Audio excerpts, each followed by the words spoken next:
ఏం చేస్తాను నాన్న? చదువుకున్నాను నాన్న, రేపు ఇంటర్వ్యూ ఉంది. చదువుకోనా? బయటికి పోయేస్తా.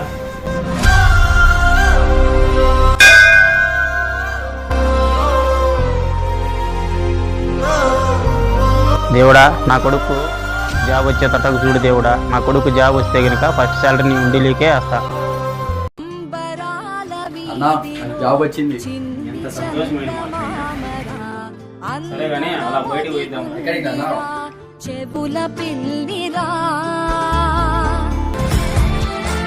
ఏంటి నాన్న ఈడికి పిలుచుకొని వచ్చావు? ఆనందంతో నీ మొదటి నెల జీతం వస్తే ఉండిలేకేస్తానని దేవునికి ముక్కున్నానా. నీకేం పని పాట లేదా నాన్న చాటి ముక్కులు ముక్కే నీకు?